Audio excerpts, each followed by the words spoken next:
Welcome to the Robot Desk. On today's episode, Neo, the $49.99 a month home robot. My prediction is that work will be optional. It'll be like playing sports or a video game or something like that. That's Elon Musk on stage at a Washington investment forum in November of last year, the richest man alive, telling a room full of investors that robots are about to turn work into a hobby. And I want that future. I'm on Team Robot. But before you hand in your notice, one question. Where are the robots? Here's my bias up front. I desperately want this to be real, which is exactly why I read the fine print instead of the headlines. So let's take the promise completely seriously, because Musk isn't just saying robots will help out around the edges. He is describing a world with no work in it at all. Well, at that Washington forum, he said that if you go out 10 to 20 years, work becomes optional, and money, in his words, will stop being relevant. There would be, and I'm quoting him, no shortage of goods or services. Anything you need, a robot makes. He reaches for an analogy. You can buy vegetables at the store, or you can grow them in your backyard for fun. In his future, a job is the backyard garden. Something a few people still do because they enjoy it, not because the rent is due.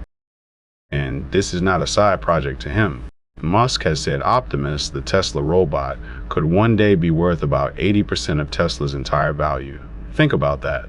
A company famous for electric cars, and the CEO is telling investors the robot is the actual business. Then he says the quiet part out loud. If the computer and robots can do everything better than you, he asks, does your life still have meaning? That is the man building the robots, asking that on stage. Honestly, my reaction is both. A world where you don't need a job to survive is beautiful. A world where a handful of companies own every machine that does the work. That's the part that keeps me up at night. But before we check the robots, we have to check the man's track record. Because Musk has been making this exact promise on a stage for years. Optimus was announced back in 2021, and the first version was literally a person in a robot costume. A year later, at Tesla's 2022 event, a real prototype did walk out. Credit where it's due, that happened. But then the timeline starts slipping.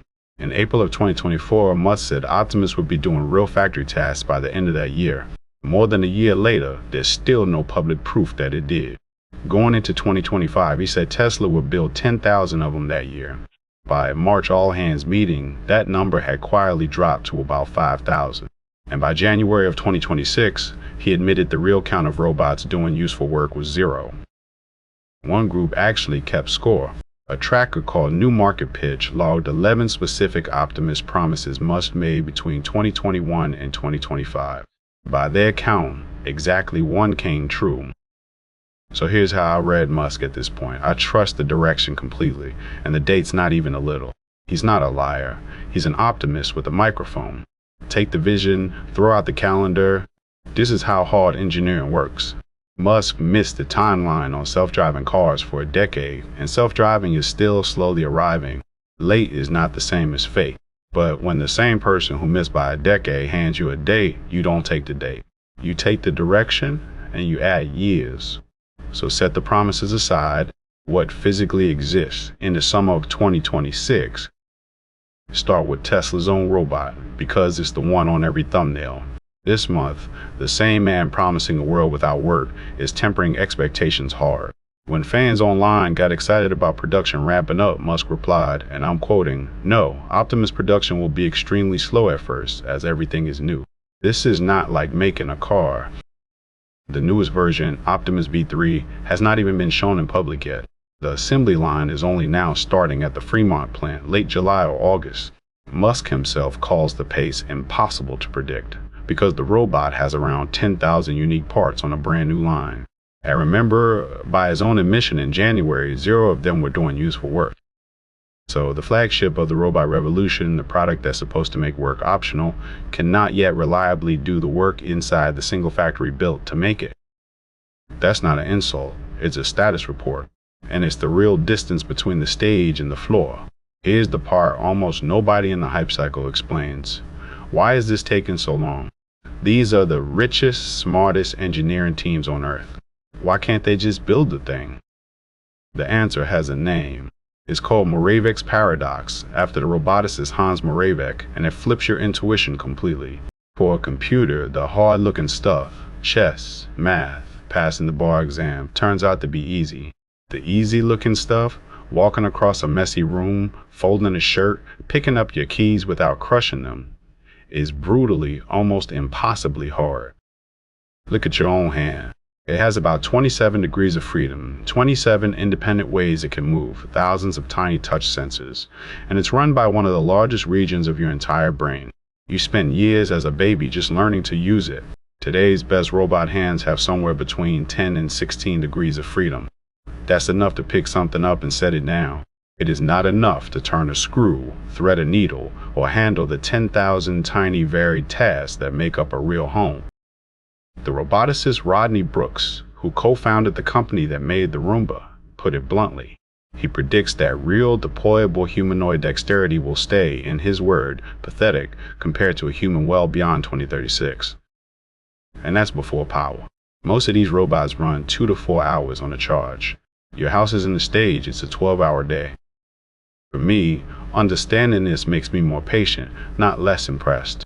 Once you understand why it's hard, that your hand is basically a supercomputer you take for granted, you stop being annoyed at the delays and start respecting how insane the problem actually is. This won't come from a keynote. It comes from the slow grind of teaching a machine to touch the world. Now here's the twist. The Tesla headlines vary. Tesla is the loudest name in this race, but it is not the one furthest ahead. If you measure by robots doing real paid work today, the leader is a company most people have never heard of, Agility Robotics, and their robot Digit. Agility's Digit has already moved more than 100,000 totes in a real warehouse for the logistics giant GXO. It's working with Mercado Libre in Texas, and Toyota Canada signed on for a first batch. By most accounts, Digit is the one humanoid actually earning revenue from productive commercial work right now. Then there's Figure.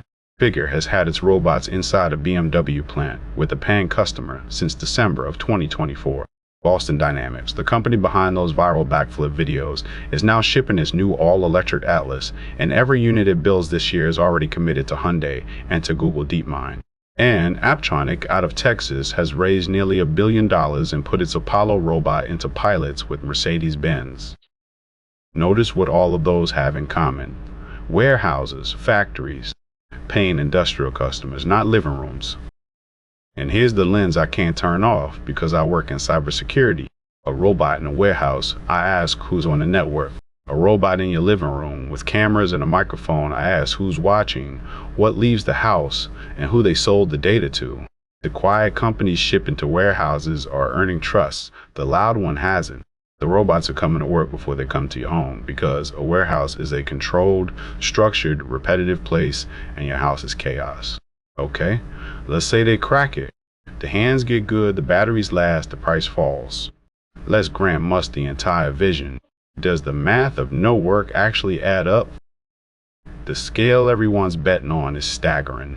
Goldman Sachs estimates AI and automation could replace the equivalent of 300 million full-time jobs by 2030. Morgan Stanley thinks humanoid robots become a $5 trillion market by 2050, with more than 1 billion of them deployed.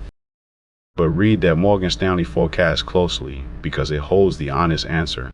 Of that billion-plus robots, roughly 90% are industrial and commercial. In homes, by 2050, they estimate only about 80 million worldwide. In a world of 8 or 9 billion people, 80 million home robots is not a robot in every house. It's a robot in a wealthy few. And here's the question the promise never answers: who owns the robots? Because if the robots do all the work, then the people who own the robots own everything, and everyone else has no job and no robot. Musk actually has an answer, and it's worth hearing. Earlier this year, he posted that the solution is what he calls universal high income, not basic income, high income. Government checks issued to everyone, funded by all that robot production. In his words, in a benign scenario, probably none of us will have a job. For me, this is the weakest link in the whole thing. The engineering, I believe, gets solved. But the government cuts everyone a big check funded by robots forever from the guy who hates government spending. That's not a technology prediction. That's a political fantasy, and it's the part I'd bet against.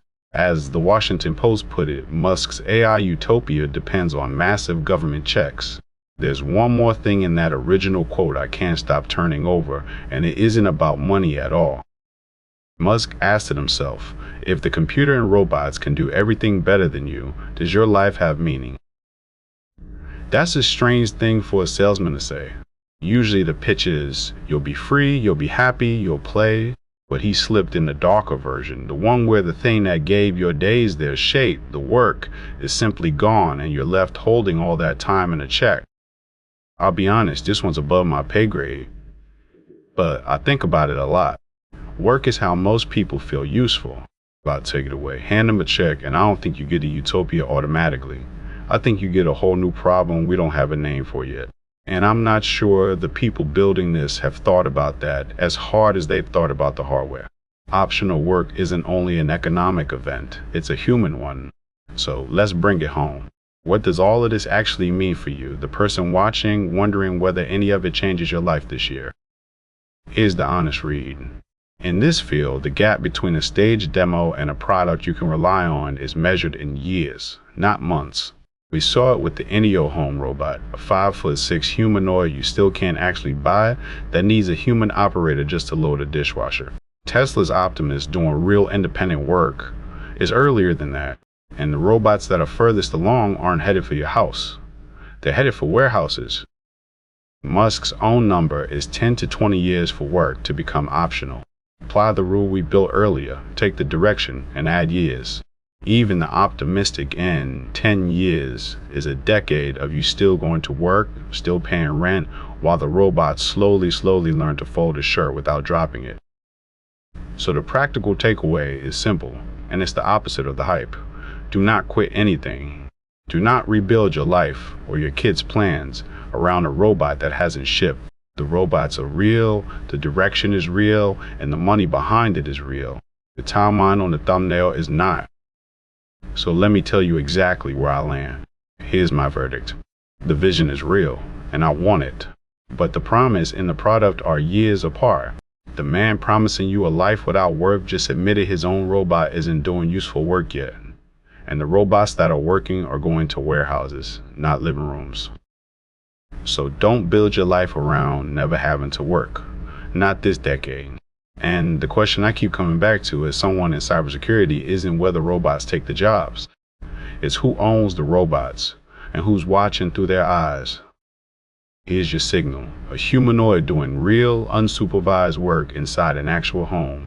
Bought, not teleoperated. The day that ships, the clock starts. My honest guess, the early 2030s.